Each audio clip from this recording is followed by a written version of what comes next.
Ya sudah, yang kebaik kul bifadlillah bi rahmati fa bidzalika falyafrahu. Jadi saya ingin semua itu senang bifadlillah bi rahmati, yang rileks, yang saya ini kalau nuruti capek-capek. Tadi malam saya di Mbah Mutamakin, tadi pagi hormat Sunan Kudus. Terus tadi naik pesawat datang mandi langsung hormat. Kalau itu dihitung capek, capek. Tapi kalau dihitung senang ketemu Habib Jintan, ketemu jenengan, kesempatan seperti ini enggak gampang. Ya sudah selesai. Makanya ini latihan ya, latihan terus.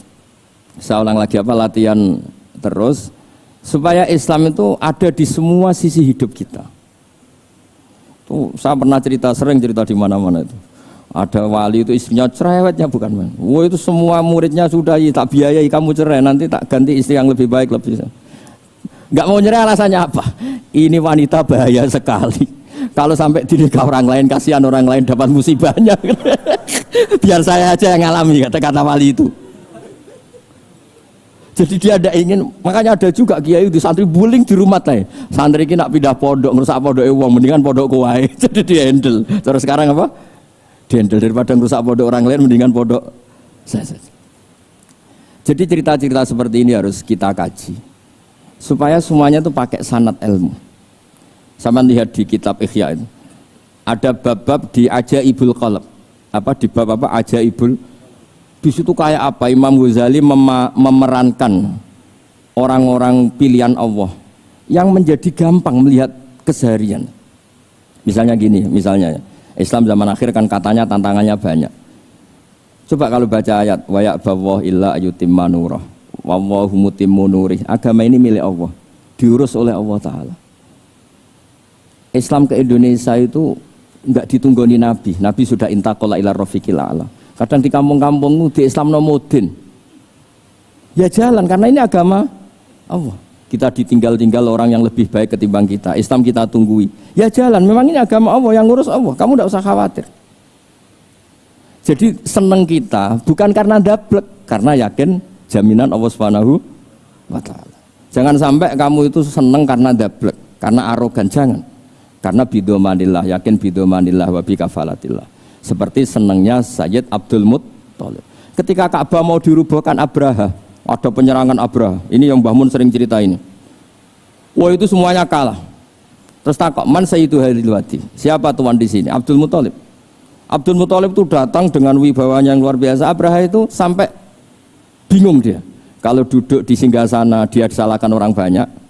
Karena raja kok duduk berdua sama orang yang tidak raja. Kalau Abdul Muttalib di bawah, dia nggak punya nyali karena ada haibahnya Sayyid Abdul Muttalib. Oleh takdim luar biasa. Setelah itu tanya, apa keinginan kamu? Saya tidak ingin perang, saya hanya ingin merobohkan Ka'bah. Ternyata Sayyid Abdul Muttalib jawabnya apa? Unta saya yang 100 lo kembalikan dulu, tidak usah cerita Ka'bah. Kagetnya bukan main Abraha. Kamu ini pemimpin yang nggak benar. Ka'bah itu dinu kawa dinu abaik, itu kan agama kamu. Mau saya robohkan kamu malah bicara unta. Ini kamu itu pemimpin model apa? Jadi saya nyesal hormat kamu, ternyata kamu mental kamu hanya mikir apa? Unta. Tapi jamnya Abdul Muttalib itu unik. Inna lihadal bait rabban hamaluk. Unta itu milik saya, kembalikan dulu. Kalau Ka'bah itu milik Allah, nanti diurus yang punya. jadi dibalik seenaknya itu ada tauhid yang luar biasa. Makanya saya termasuk kiai yang nggak susah kalau mau mati. Kalau mau mati, mati aja. Saya udah mikir kalau setelah saya ini agama gimana ya, gak gimana-mana. Agamanya Allah Ta'ala. Jadi dibalik, ya secara lahir kan seenaknya. Ternyata innal hadal bait rabbana hamahu. Kabeh itu ada yang punya, nanti biar diurus yang punya.